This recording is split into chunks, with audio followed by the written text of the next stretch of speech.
Hello,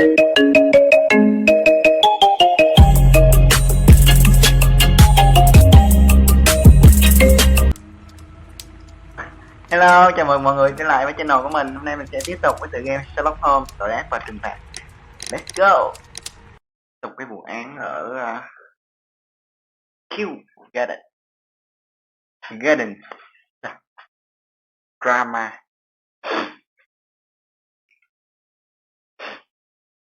Ủa, cái hình vẽ này là cái screenshot ở ngay kia là ở đâu rồi? Trong phòng của bà đó đúng không? Ủa, cái gì nữa nha? Window. We can see the interior of the Colonial Collection Room from this window. Có thể nhìn vào. Wow. Có thể mở cửa sổ ra phòng này nhìn qua bên kia. Tới để làm gì ta? Thấy được cái ông kia hả? Để kích hoạt alkaloid, dùng alkaloid để kích hoạt cái cây. Giờ mình ra mình hỏi chuyện người này ha.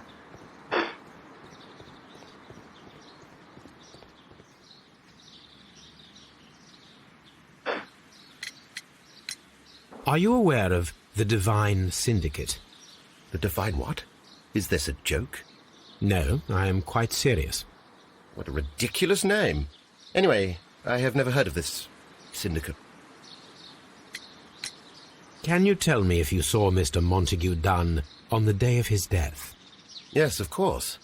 I met him, and we went to see Albert, his son, at around 9:30. He appeared quite calm. What were you doing on the morning of the accident? After paying multiple visits to Albert, I had a little talk with Miss White. Then I returned to my desk to complete some paperwork. Suddenly I observed that Mr. Dunn was not feeling well, so I ran immediately to fetch Albert. I clearly remember that it was around 10:30, for I was late that morning. Thank you, Mr. Hamish. We shall continue our investigation. Chưa hiểu lắm vấn đề. Mình nghiêng về cái ông đó là ông thủ phạm hơn.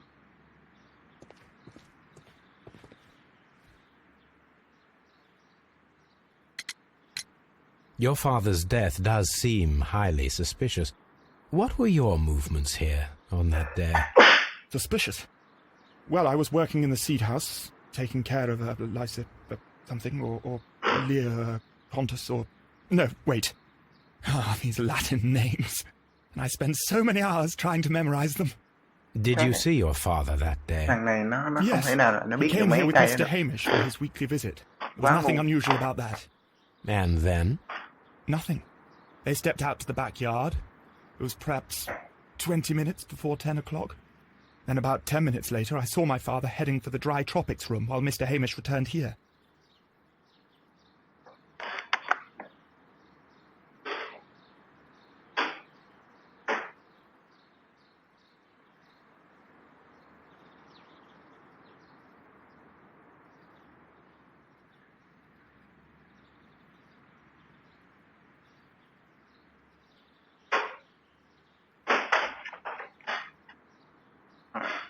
Hoạt động của những người khác. And Mr. Hamish and Miss White, what were they both doing that morning? Mr. Hamish visited me a couple of times. I also saw him returning from talking with Miss White, and that was at 10 minutes past 10. But then he ran back here to me to tell me that my father was feeling unwell. We hurried across to the water lily room, and I found my father lying dead on the floor. Oh my God. Có vẻ lời khai này nó càng hướng về cái tác nhân là ông phó giám đốc ha. Tại vì ông phát hiện ra ông kia gặp vấn đề mà cũng không chắc lắm. Tell me, have you ever heard of the Divine Syndicate? No, I cannot say that I have. Thank you, young man. We shall see you again soon.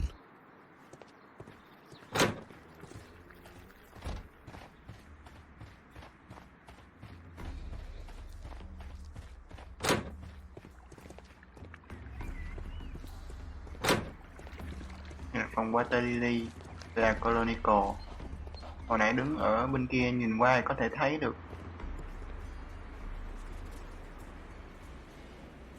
Ở đây là có phòng tâm trí nữa.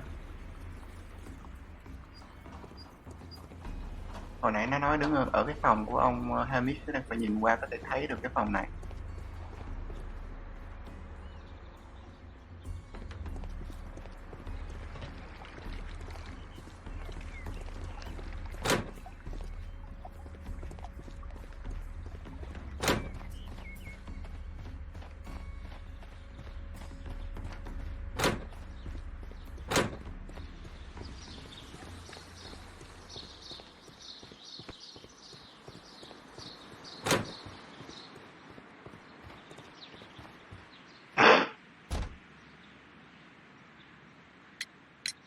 Can you tell me what Mr. Dunn was doing upon the day of his death?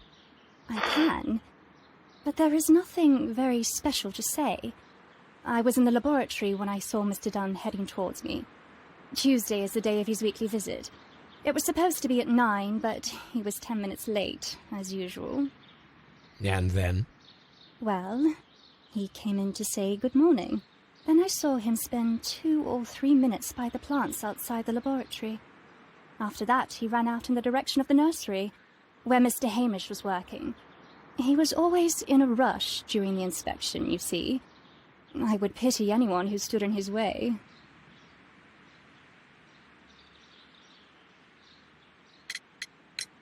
And that was the last time you saw him? Yes. I stayed in the laboratory until 20 minutes to 11, when I heard the cries of Albert and Mr. Hamish from the large glass house. I joined them as soon as I could, for I knew that something must be very wrong. What exactly were you doing in the laboratory? I was recording an experiment for my thesis. I only stopped my work once when Mr. Hamish visited me briefly around 10 o'clock. You say you were recording an experiment when the tragedy occurred. Might I listen to the roll? Certainly. Please do. You will find it in the laboratory. It is number 320. Hình như bài này có bằng chứng ngoại phạm, nó đang ghi âm một cái đoạn. The Divine Syndicate. Does that name mean anything to you, by any chance? Not at all. But it is a very pretty name. Thank you, miss. Ủa? Everyone has gone, Holmes. The way is clear. Rồi, tất cả mọi người đã đi chỗ khác rồi hả?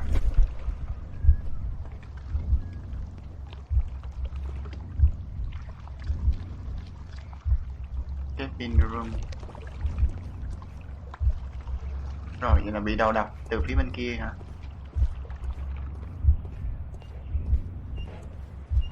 Inhaling the spore. 1.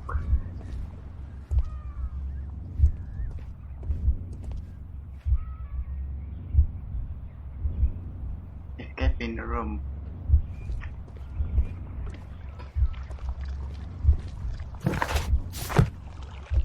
Vậy là ổng ở ngay chỗ vị trí này có 3 cái cây đúng không? Nên ổng hít phải cái khí độc. Rồi ổng phải thoát ra khỏi cái phòng này.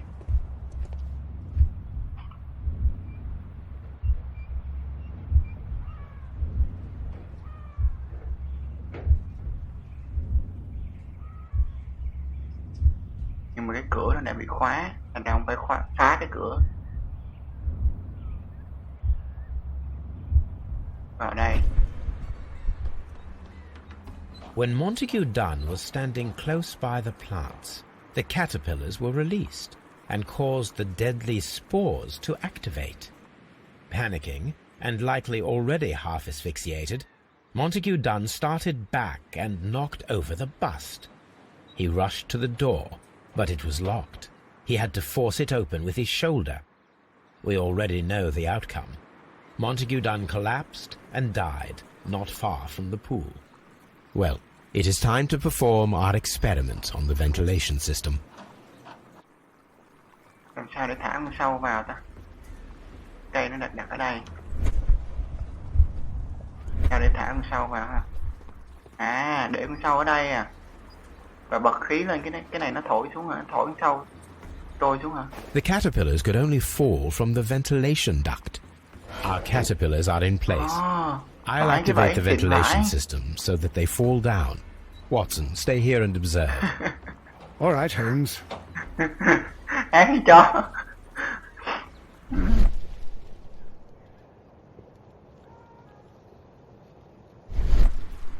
Ăn gì chó bắt con quá xinh đứng đó hả? Đứng đó cho sâu rớt xuống đầu không á? Má ác như thú vậy. Ủa đường nào đi ra cái thông gió ta? Bên kia chứ nhỉ?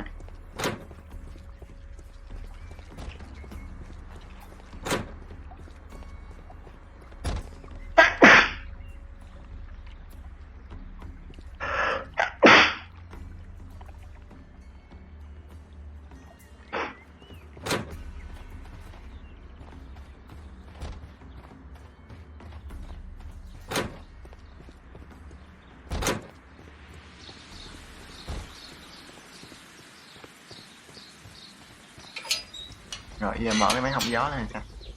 Vào. Power trước ha. The power is off.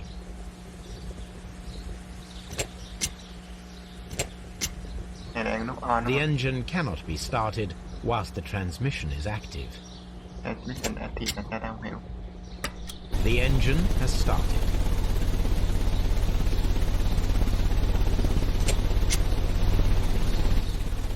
The ventilation system is working. Rồi, có không khí đang hoạt động rồi. Bây giờ phải làm gì nữa?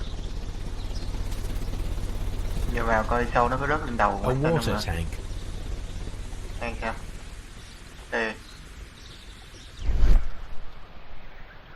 Cái đường thông khí nó đi ngang qua cái phòng.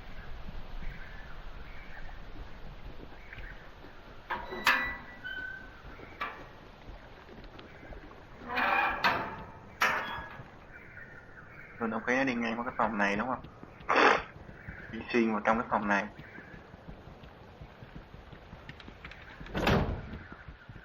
Đó, đi ngang qua đó. Đi vào khu vực cây hoang mạc. Mà đi ngang qua đây. Ủa, đóng thông khí đi đâu rồi? Lên bên kia đúng không? Đi chéo ở bên kia. Rồi nó đi ngang qua phòng này. Và nó đi vào cái colloid đồ ha, nó đi ngang qua cái ống này nè. Và đi vào đây.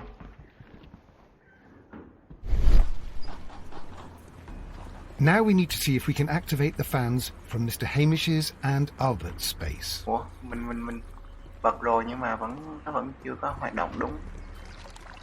Tại sao ta? Nó còn phải điều chỉnh. À, mấy cái van này chăng? Nè, van ống nước mà. Nè, ống nước. Còn cái không khí là cái trên kia.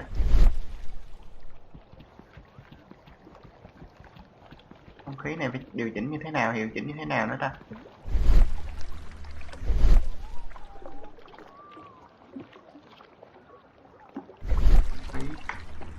Nãy mình mở rồi mà.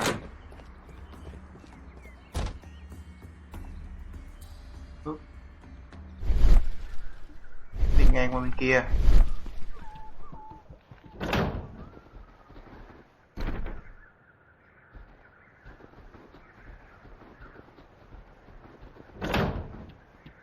Hồi nãy mình ngu rồi, mình chỉnh cái kia xuống lên on mới đúng chứ.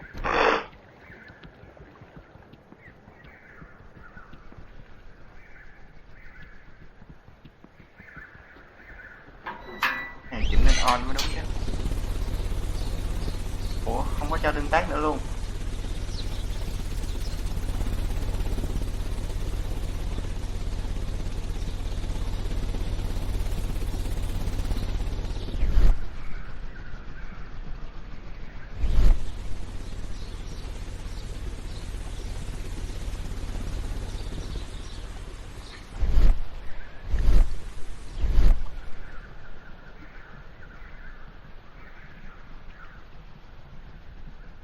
Là sao ta không hiểu. Thì nó không có cho tương tác nữa. Hồi nãy cái transmission rồi mình chỉnh là đúng rồi đó.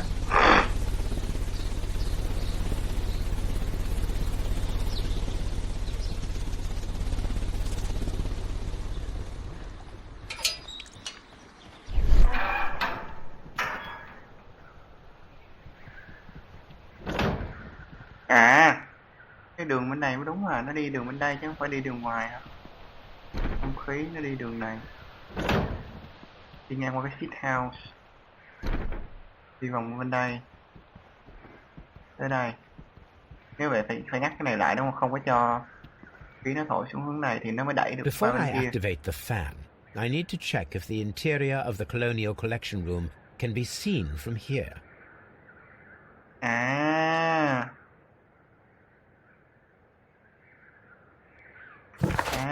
Hiểu cái ý đồ của cái này rồi. Bây giờ nó có một cái control ở đây, mình phải coi có cái cửa sổ nhìn qua được cái phòng Colonial không? From here, we are unable to see the interior of the Colonial Collection Vậy là Room. chỉ có ngay cái phòng của ông kia thôi. Phải. Ngay cái phòng của ông Amish thôi. Amish. Phòng này nè. Taxi á. Locked. Đây, chỉ có cái phòng này thôi. Nãy mình đã mở cửa để mình coi thử rồi. Cửa nào ta? Nãy có một cái sổ. Phòng này. Ủa? Không phải phòng này. Phòng bên này nè. Ủa, từ từ. Giống ta. Đây, phòng này. Phòng này. We can see the interior of the Colonial Collection Room. Rồi from thấy this quán sinh window. kìa. Thì tiếng mà ông đứng đây ông quan sát. Thấy cái ông chủ kia đứng đó xong ông điều khiển cái này. Cho sau rớt xuống. Cho sau nó rớt xuống cái cây. Đúng không? Thì cái cây nó sẽ tấn công. Có một cái cây nó sẽ tấn công. Cái cây bắn gai. Sẽ bắn gai trúng cái cây tạo khí gas. Excellent. This ventilation fan is working. Let us see if I can activate the other one. Activate the other one là sao?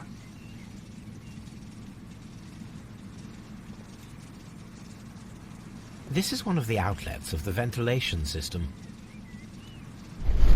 Activate the other one là sao ta?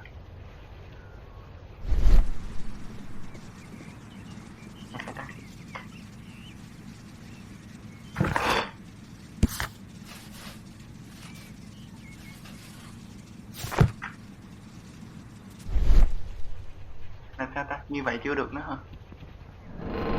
Đây the other one là sao? Rồi cái hệ thống thông khí nó đi thẳng vào đó luôn.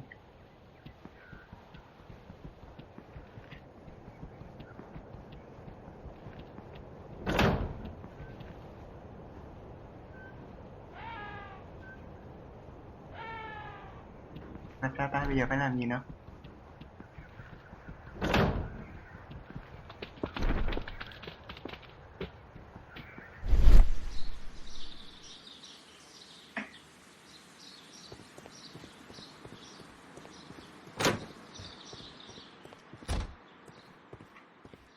This is one of the outlets of the ventilation system. Perfect. Now I just need to find Watson to check the result. Ồ mẹ, vậy là phải có đồng phạm rồi. Phải mở cả hai luôn It hả? works perfectly, Holmes. Bravo. Now, if you could just help me to get rid of these caterpillars. Perfect. Now we know how the murder of Montague Dunn was carried out, by activating both Albert's and Mr. Hamish's fans. But only from Mr. Hamish's workplace would it be possible to see when Montague Dunn entered the Colonial Collection Room. Vậy là phải có hai người mở cái quạt thì sau nó mới bị thổi xuống đúng không?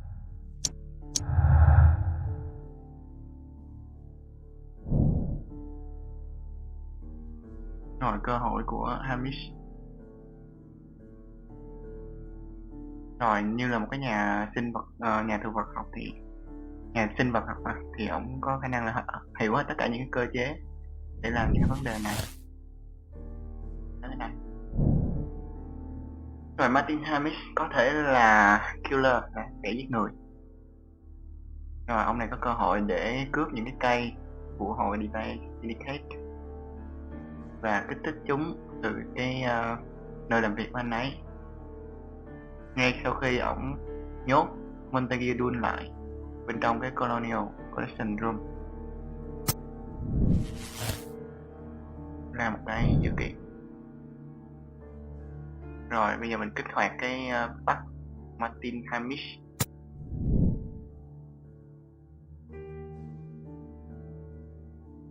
Nhưng mà tại sao ta? Ông này cũng có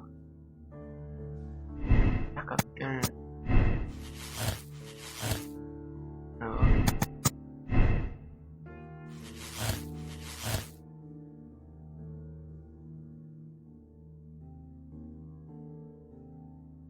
Bắt thôi hả?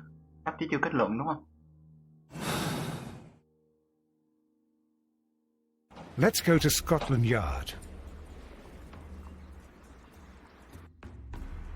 Cái tay mình chưa hiểu lắm cái đoạn này. Giờ đi tới kết luận luôn hả? Nhưng mà mình vẫn nghĩ là có đồng phạm đó chứ, cái thằng con kia kìa. Thực ra hai người kia đều có động cơ để giết người luôn á, giết cái ông đó luôn á. Một người thì nợ nần cái ông đó quá nhiều, một người thì bị bắt ép.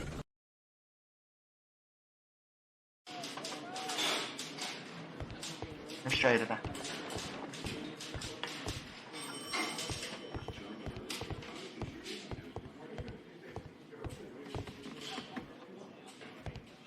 Ồ, bây giờ tới có lên gia rồi, liên hệ ai đi? À đây. Inspector, I believe that Martin Hamish is guilty of the murder of Montague Dunn. Aha! I knew it. I'll send the lads around to arrest him. Very good. I shall wait to hear from you.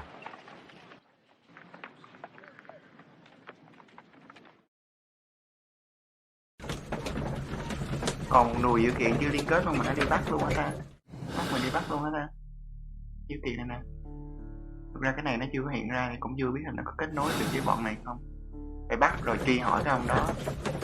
Truy hỏi cái ông Hamish.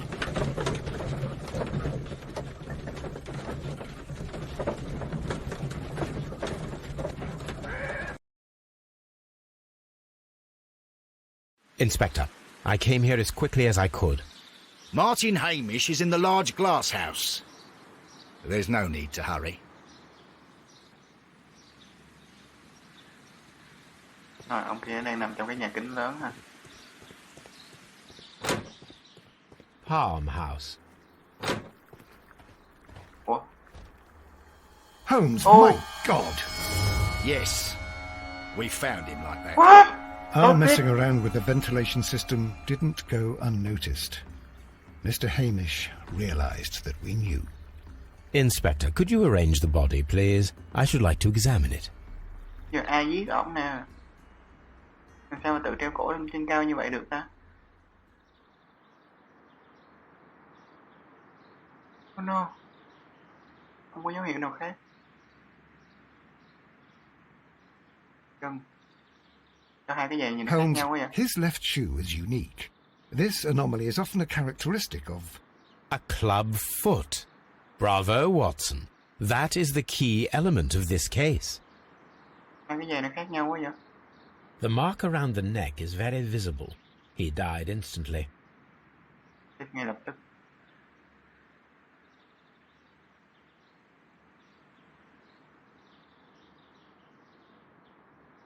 Holmes, A club. Left foot là sao ta?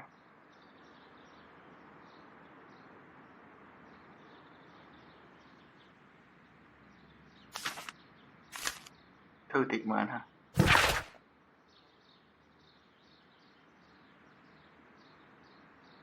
Jun xứng đáng để chết nhưng tôi không thể tha thứ cho bản thân tôi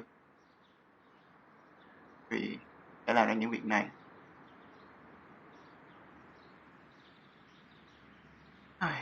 Thư tuyệt mệnh hay sao á?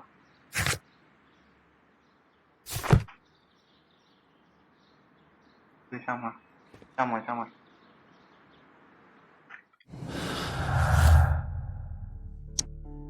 Left foot.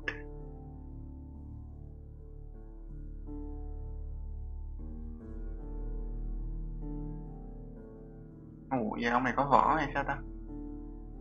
Left foot nghĩa là cái gì? Đâu rồi? Rồi, Martin Hamish không thể chạy. Left foot.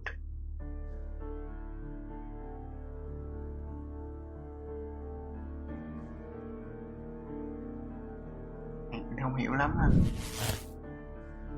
À, có nghĩa là mình đang điều tra thử coi là cái ông Hamish này ổng tự sát hay là có người giết ổng ha. Talk to Lestrade.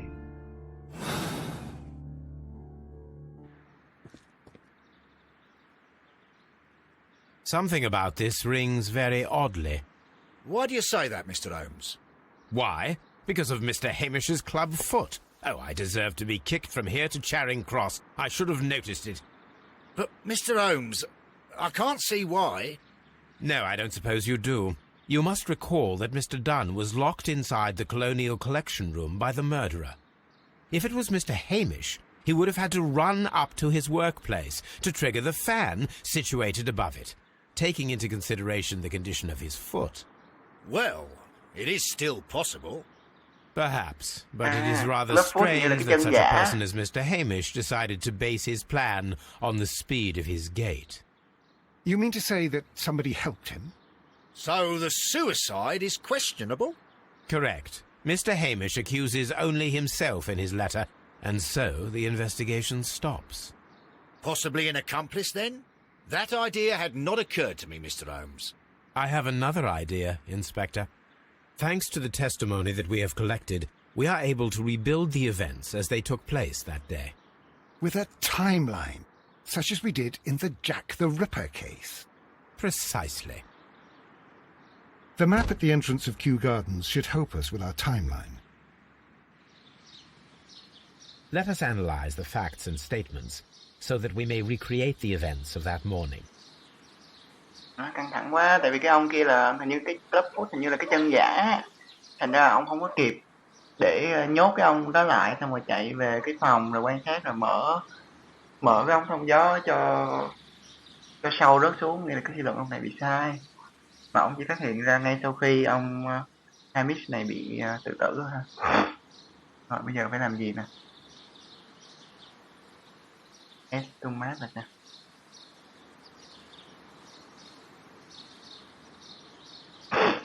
Đây là vị trí của mấy người đó đúng không? Đây là ai vậy? Tại sao ở trong cái phòng này? Bà này ở trong phòng thí nghiệm.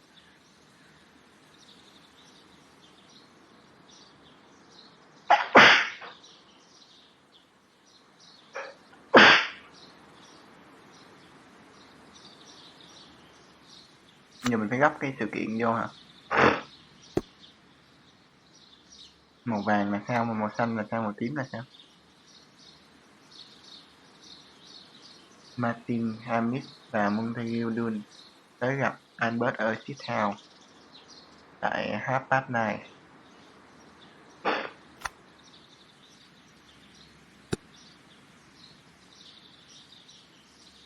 Này là 9:30 đúng không? Rồi khoảng 9:40 là Hamish và Montague đi ra ngoài sân sau.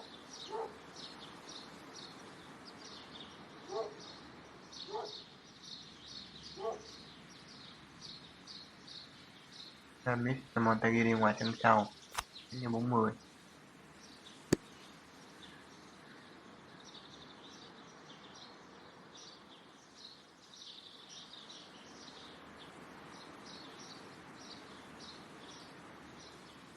Sau đó 10 phút, ông này quyết định là đi vào, ông Dunn ông đi vào cái khu vực hoang mạc, phòng hoang mạc. Còn Hamish thì trở về cái phòng hạt.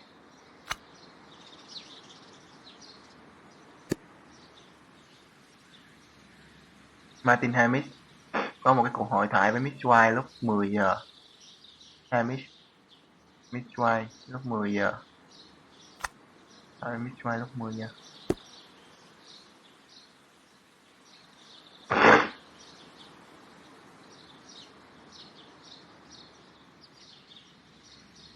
Rồi Miss White ở trong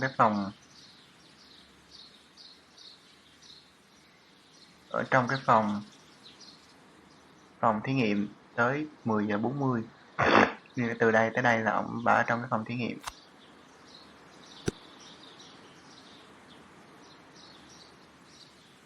là ngay lúc 10:40 là bà thấy mấy người này tới cái phòng nhà kính và gia nhập.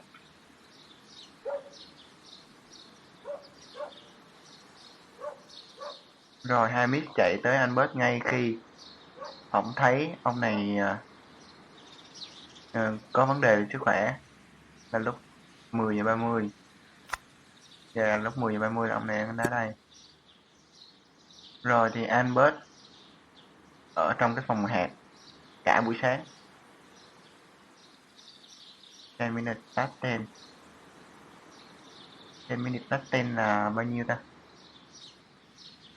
10:40 hay này.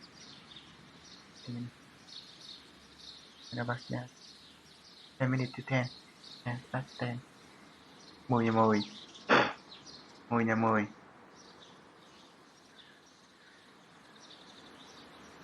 10:10 là ông này đang ở đây. Vậy là có khoảng thời gian lúc 10:20 đúng không?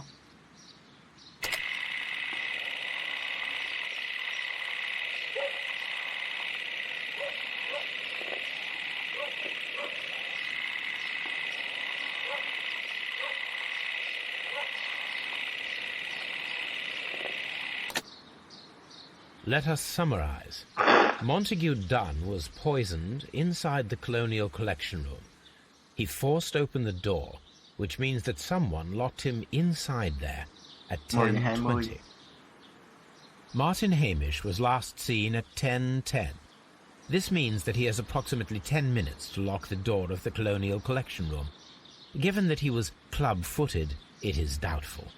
Albert also has 10 minutes to lock the door of the Colonial Collection Room, which is quite enough time. Miss White was last seen at 10 o'clock, which means that she had approximately 20 minutes to lock the door, more than enough time. Là Albert, hai là bà White. Perfect, Watson. Now, let us ascertain who assisted Martin Hamish in killing Montague Dunn.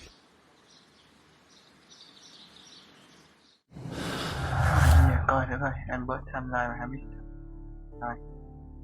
White timeline với lại Albert timeline.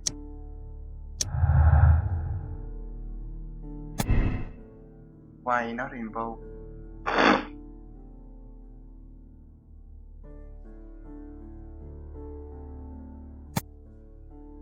Nhưng bà White này có đủ thời gian ha.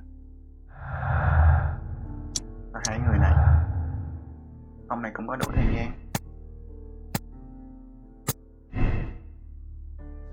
Vậy là không có được rồi, phải chọn một trong hai.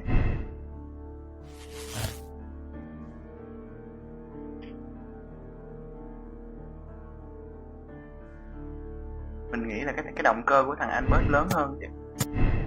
Albert nó phải là half time nè.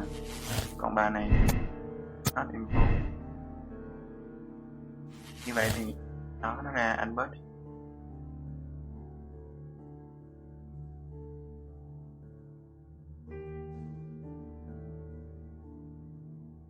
Albert thì có động lực hơn.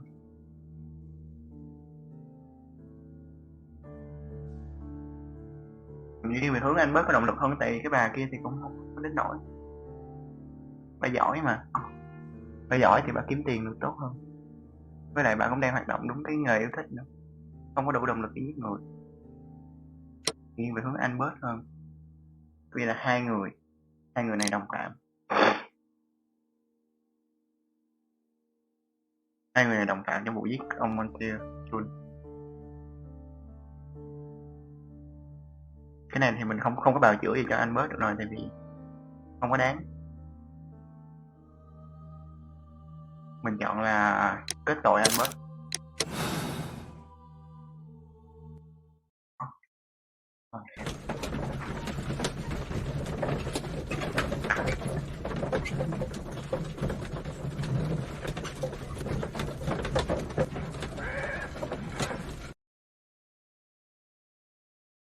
What happened, Inspector? It's all over now, lad. There is no use denying it. We know that you murdered your father. Patricide by plant poisoning. Very alliterative.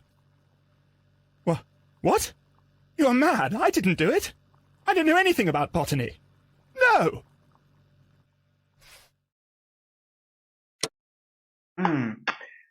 không đúng hả ta? Replay ending ha.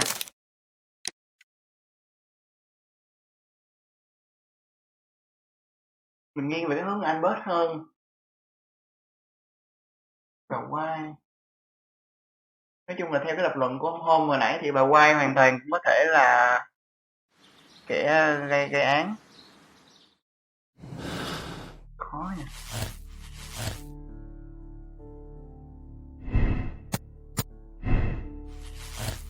Động cơ cũng khá là nhiều, một đống ở đây luôn nè.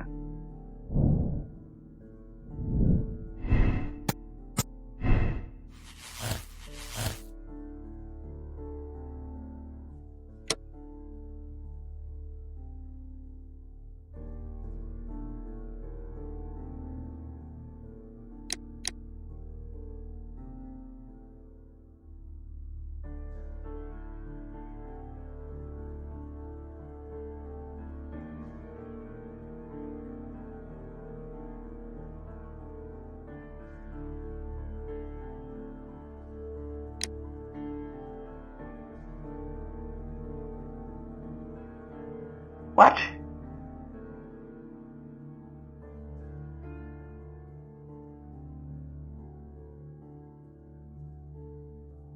Amish try to save her làm gì có. Thử cái này coi.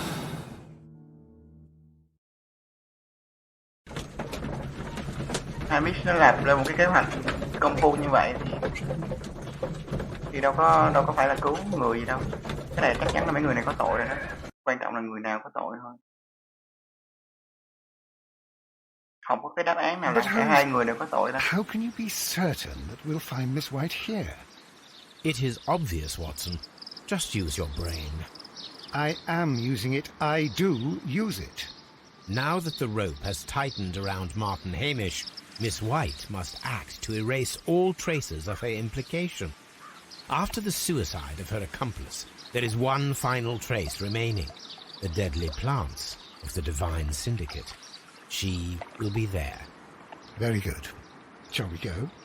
Just one moment. Now listen to me, Watson. I shall see her alone. You will conceal yourself behind her, quietly. Whatever are you planning? Nothing spectacular. The impulses of women have always been a mystery to me. But she is a bold one, and so we must be cautious. All right. You can count on me, Holmes. Cái lựa chọn này mình thấy hơi kỳ. Mr. Holmes, good day to you. You do not seem surprised, Miss White. Well, I was expecting you. Not for too long, I believe. So please tell me, as it is still unclear, who planned the murder? Was it you? You were wrong, Mr. Holmes. It was Martin Hamish, then. You managed to convince him to take on a more prominent role. You could not be further from the truth. You think that you can fool me? You don't care what I think. It is difficult to care about someone who is capable of pushing a man to his suicide. It is over, Miss White. The police will be here any minute. Over, perhaps. One moment you were here, and the next, you were on the other side. The other side? No! Stop! Gì vậy? Tự tử hả? I beg you not to do this, Miss White. Don't come any closer.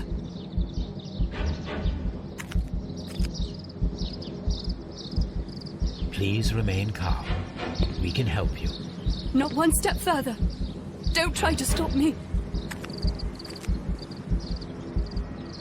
Stop this foolishness.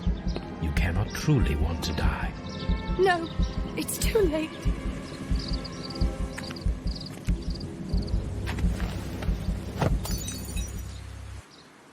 Thôi. Well done, Watson. She was not faking. Miss White, you have no right to take your own life. Dr. Watson? Did you just save me? Or worse? Bà này nhìn ác thiệt luôn á. Oh shit, chọn bà này mới đúng mà. Oh no. Mr. White, dangerous woman. Một người phụ nữ nguy hiểm. tham gia vào cái vụ giết người. Cô ấy nhận ra cô ấy không thể chống lại được ông Montague Dunn. Rồi. Nên đã gây sức ảnh hưởng lên Albert. Rồi, cô ấy là người đã khóa cái cửa Colonial Collection Room ngay sau khi Hamish thả những con sâu, và sau đó đẩy Hamish vào cái hướng tự tử để bảo vệ cho cô ấy. Cái bài này nguy hiểm nha.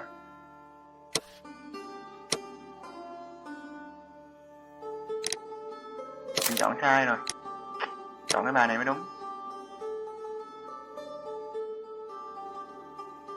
92%, 77%.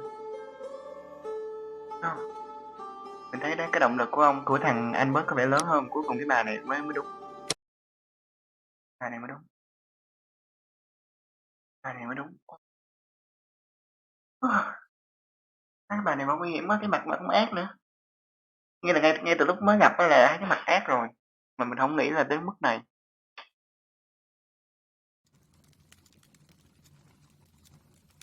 Where are you going, Holmes? Have you been invited somewhere? We have been invited, Watson. We have. Where to? To the Baker Street Irregulars' annual dinner. They sent us an invitation. It is on the table. A dinner? How could those street urchins afford anything like that? I can't understand your interest in them, Holmes. They're dirty. They wouldn't hesitate to steal your wallet. Watson, you should be excited. It is a secret dinner. Its location changes every year. Read the menu. Sounds mouth-watering. All right. We, the secret police of Baker Street, invite you, Sherlock Holmes, and Dr. Watson to our annual dinner. Menu, entree, frozen rat-head salad. Is this a joke? Not at all. Pray continue. Main course, sow's udder in Danny Nutcracker's way. Sounds disgusting, Holmes. Hedgehog goulash. Street turnips in homemade juice. And it goes on. I can hear them on the stairs now. Oh, we can't go there. We can't eat that. Watson, you'll hurt the feelings of those poor children. We have to go. Oh, Mr. Holmes. It is fine, Mrs. Hudson. Mr. Holmes! Wiggins, Dr. Watson is getting ready. He will be delighted to join us. You don't look well, my young man. Is there something wrong? Don't tell me the dinner is cancelled. Mr. Holmes, it's my brother Leighton. He's in a prison cell. They say he's killed 2 men. You have to help us, Mr. Holmes, because I know he didn't do it. Where is he now? From what I've heard, they took him to the yard, and they gave him a good beating already. You know what they're like. They'll hang him. They won't look any further. Holmes, we have to help him. Well, and forget about the dinner? Wiggins, I'll take the case. You're fantastic, Mr. Holmes. I'll be waiting for you at the crime scene. You'll be there, right? It's on Half Moon Street in Whitechapel. Very well. Rồi, một vụ án mạng mới ha, và một cái thành viên của cái hội mấy thằng nhóc nó đã bị kết tội là giết người ha, và bị bắt rồi. Mình kiểm tra thử cái lá thư.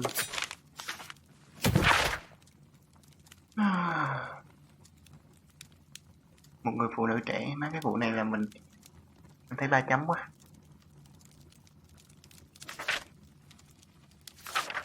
Cái vụ này thấy 3 chấm quá. Cái vụ nãy vậy là chỉ có cái vụ này mình đưa ra đáp án sai à. Victor Norrell, Robinson is Swindler. Cái đáp án này sai luôn á, chứ không phải là hợp lý. Let back là đúng nè. Captain the Killer là đúng nè. Why accomplice là đúng nè. Game guilty là đúng nè. Oh shit. Sai một cái vụ án rồi. Này là ông này lấy được cái cây tọc. Truyền hết mà mình đùi nhiệm vụ rồi. Đi kiểm tra cái hiện trường vụ án. Rồi đến Leighton.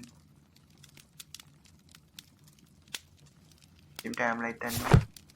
Ok, có vẻ như tập này đã dài rồi ha. Mình lấy cái background.